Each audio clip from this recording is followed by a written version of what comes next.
आज 31 मार्च 2026 है और सच कहूं तो मुझे अभी भी यकीन नहीं हो रहा है कि हमने 8 मार्च को क्या देखा। बिल्कुल, वो T20 वर्ल्ड कप फाइनल, मतलब कोई भी क्रिकेट फैन उस रात को आसानी से नहीं भूल सकता।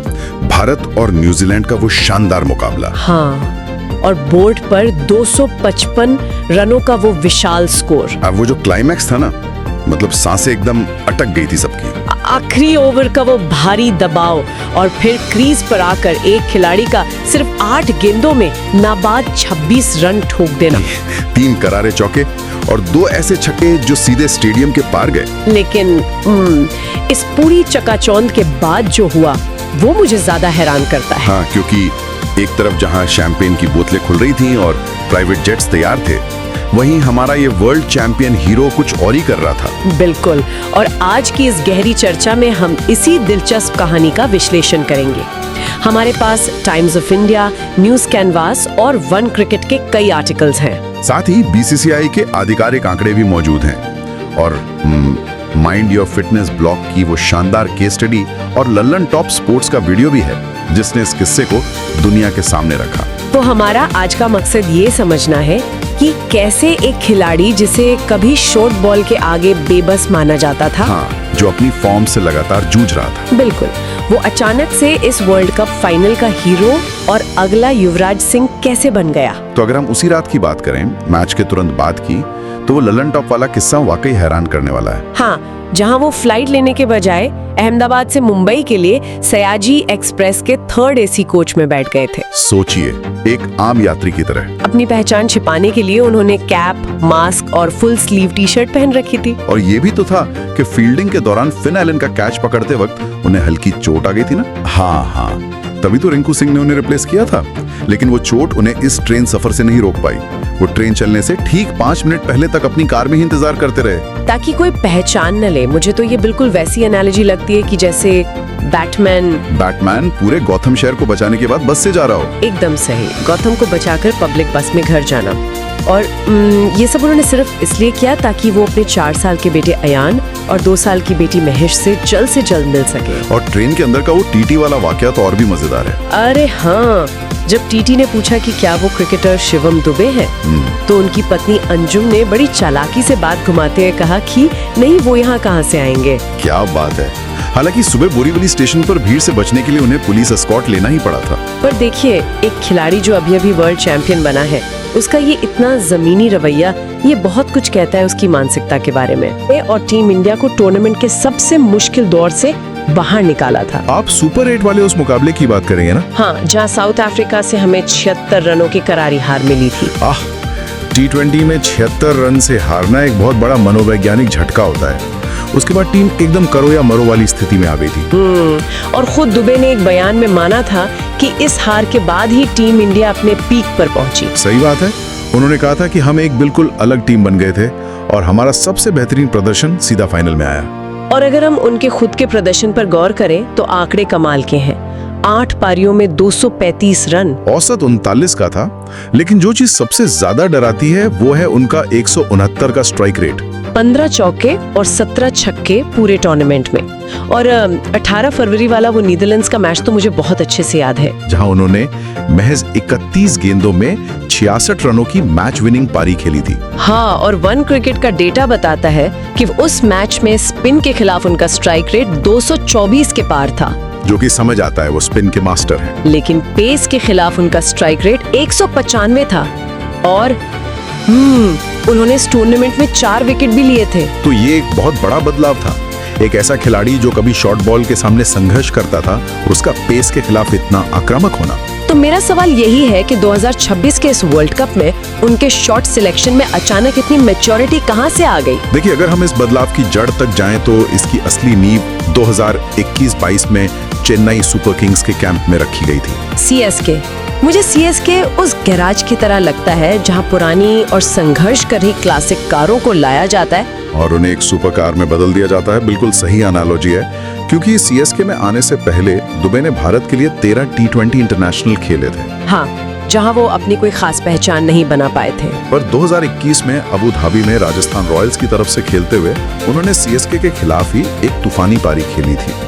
42 गेंदों में 64 रन वाली पारी। हाँ, और इसी पारी ने MS धोनी और स्टीफन फ्लेमिंग का ध्यान अपनी तरफ खींचा था। और फिर 2022 के ऑक्शन में उन्हें 4 करोड़ रुपए में खरीद लिया गया। और आज देखिए 2025-26 के लिए उन्हें 12 करोड़ रुपए में रिटेन किया गया है। ये सफर वाकई किसी फिल्म जैसा है। और मैंने रिपोर्ट्स में पढ़ा था कि सूरत के ट्रेनिंग कैंप में उन्होंने गजब ढा दिया था। हाँ, उनके छक्के धोनी के छक्कों से भी 20-30 मीटर दूर जा रहे थे। हाँ, और स्टेडियम के चौथे टियर के शीशे तक टूट गए थे उनके शॉट से। लेकिन ऐसा नहीं है कि सब कुछ तुरंत अच्छा हो गया। शुरुआत बहुत खराब रही थी उनकी। लखनऊ के खिलाफ एक मैच में 19वें ओवर में 25 रन दे दिए थे ना उन्होंने। हाँ, और इसके बाद वो येलो आर्मी के फैंस के लिए एकदम विलेन बन गए थे। तो जब फैंस ही उनके खिलाफ हो गए थे, उस भारी दबाव में धोनी ने उन्हें कैसे बैक किया, इसका उनके मनोविज्ञान पे क्या असर पड़ा होगा? धोनी ने यहाँ एक मास्टर स्ट्रोक चला। उन्होंने दुबे को सिर्फ और सिर्फ एक बैटर के तौर पे बैक किया। बॉलिंग का सारा प्रेशर उनके दिमाग से हटा दिया। तो एक तरह से उनका दिमाग बिल्कुल साफ कर दिया। बिल्कुल। और इसका नतीजा हमने RCB के खिलाफ देखा, जहां उन्होंने 46 गेंदों में 95 रनों की पारी खेली और सब कुछ बदल दिया। क्या बात है। और मिडिल ओवर्स में तो उनके आंकड़े वैसे भी डरावने हैं, 7 से 15 ओवर के बीच। हाँ, स्पिन के खिलाफ 46 पारियों में 460 रन और स्ट्राइक रेट 142.4 का। 39 छक्के भी शामिल हैं इसमें। और 2023 तो उनका ब्रेकआउट साल रहा ही था, जहां ओवरऑल स्ट्राइक रेट 173 तक पहुंच गया था। तो धोनी ने उन्हें मानसिक रूप से तो तैयार कर दिया, लेकिन अपनी शारीरिक और तकनीकी खामियों पर तो उन्हें खुद काम करना पड़ा ना। बिल्कुल। और यहीं पर माइंड योर फिटनेस की वो केस स्टडी काम आती है। 30 साल की उम्र में उन्होंने अपनी पूरी बॉडी कॉम्पोजिशन बदल कर रख दी। अतिरिक्त फैट कम किया और लीन मसल गेन किया। डाइट में भी काफी बड़े बदलाव हुए। हाँ, प्रोटीन से भरपूर डाइट, हेल्दी कार्ब्स और फैट्स। और उनकी ट्रेनिंग सिर्फ वजन उठाने तक सीमित नहीं थी। उसमें स्ट्रेंथ, कंडीशनिंग और खास तौर पर एजिलिटी ड्रिल्स शामिल की गई थी। और तकनीकी बदलाव की बात करें तो जो शॉर्ट बॉल की कमजोरी थी, उस पर धोनी ने उन्हें एक बहुत ही प्रैक्टिकल सलाह दी थी। क्या सलाह दी थी? धोनी ने कहा कि तेज शॉर्ट बॉल पर हर बार प्रहार करने की कोशिश मत करो। अपना ईगो किनारे रखो और सिर्फ गैप्स ढूंढने पर फोकस करो। मतलब गेंद की गति का इस्तेमाल करो। बहुत सही। और बॉलिंग में भी तो सुधार हुआ था उनका। हाँ, गौतम गंभीर और मॉर्ने मोरकल के मार्गदर्शन में उन्होंने अपनी गति को 130-31 किलोमीटर प्रति घंटा तक पहुंचाया। और वो हार्दिक पांड्या के बैकअप के रूप में उभरे। यहाँ तक कि 2025 एशिया कप फाइनल में पाकिस्तान के खिलाफ उन्होंने बॉलिंग की शुरुआत भी की थी। और बैटिंग में उनका वो ओपन टो स्टैंड्स उन्हें 100 मीटर लंबे छक्के मारने में बहुत मदद करता है। पर यहाँ मैं थोड़ा पुशबैक देना चाहूंगी।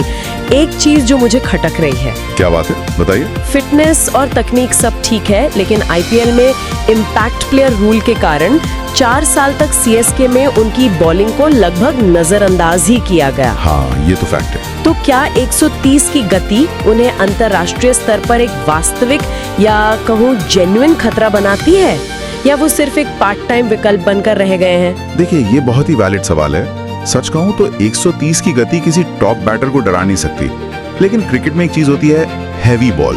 Heavy ball. हाँ, उनका कद काफी लंबा है, तो जब वो ऊंचाई से गेंद छोड़ते हैं तो वो पिच पर टकराकर ज्यादा तेज उछलती है। अच्छा, तो वो बल्लेबाज को सरप्राइज करती है। बिल्कुल। वो कोई विकेट टेकर नहीं है, लेकिन मिडिल ओवर्स में जब कोई साझेदारी जम जाती है तो वो एक परफेक्ट पार्टनरशिप ब्रेकर का काम करते हैं। तो एक यूटिलिटी बॉलर बन गए हैं। और इन्हीं सब वजहों से तो उनकी तुलना भारतीय क्रिकेट के दिग्गजों से हो रही है। हाँ, सबसे पहले तो हार्दिक पांड्या के साथ ही तुलना होती है। तो अगर हम 54 T20 इंटरनेशनल मैचों का डेटा देखें तो क्या सामने आता है? बल्लेबाजी में पहले 54 मैचों में हार्दिक ने 20.48 की औसत और 146 के स्ट्राइक रेट से 553 रन बनाए थे, 32 छक्कों के साथ। और 149.20 का स्ट्राइक रेट और 45 छक्के। तो सांख्यिकी रूप से दुबे एक बहुत बेहतर बैटर साबित हुए हैं। ये तो साफ दिख रहा है। लेकिन बॉलिंग में कहानी पलट जाती है। बिल्कुल। हार्दिक के पास 8.23 की इकॉनमी से 42 विकेट थे। जबकि दुबे के पास 9.19 की इकोनॉमी से सिर्फ 26 विकेट है। तो बात वही है कि हम शायद सेब और संतरे की तुलना कर रहे हैं। एकदम सही। हार्दिक एक पेस ऑलराउंडर है जो टीम के तीसरे या चौथे पेसर होते हैं, और दुबे स्पिन को तबाह करने वाले स्पेशलिस्ट हैं जो छठे बॉलर के रूप में खेलते हैं। तो क्या हमें दुबे को हार्दिक के रिप्लेसमेंट के तौर पर देखने के बजाय एक नए युग के युवराज सिंह के रूप में देखना चाहिए? ये तुलना सबसे सटीक है। युवराज सिंह से उनकी शैली बहुत मिलती है। याद है उनका रणजी ट्रॉफी डेब्यू?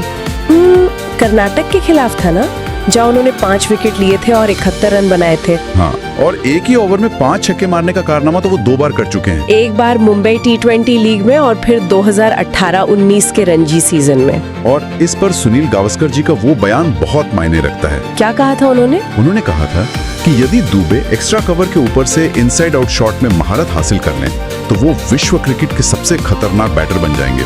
क्योंकि फिर स्पिनर्स के लिए उन्हें गेंदबाजी करने की कोई जगह ही नहीं बचेगी। बिल्कुल।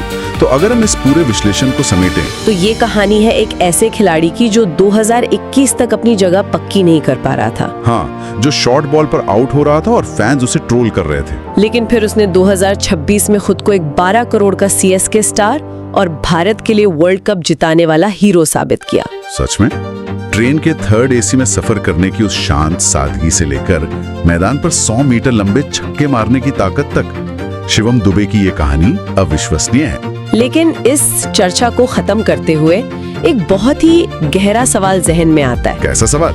हमने देखा कि IPL में इम्पैक्ट प्लेयर रूल ने लगभग शिवम दुबे की गेंदबाजी को खत्म ही कर दिया था। हाँ, ये तो है। तो जैसे जैसे दुनिया भर की T20 लीग्स खिलाड़ियों को अति विशिष्ट या कहीं हाइपर स्पेशलाइज्ड बना रही हैं। मतलब या तो आप सिर्फ बैटिंग करें या सिर्फ बॉलिंग। बिल्कुल। तो क्या आने वाले दशक में अंतर्राष्ट्रीय स्तर पर जेन्युइन ऑलराउंडर की प्रजाति ही पूरी तरह विलुप्त हो जाएगी? हाँ। क्या खेल का ढांचा ऐसा बन रहा है कि भविष्य में हमें शिवम दुबे जैसे खिलाड़ी सिर्फ एक अपवाद के रूप में ही देखने को मिलेंगे? ये एक ऐसा सवाल है जिस पर हम सबको विचार करना चाहिए।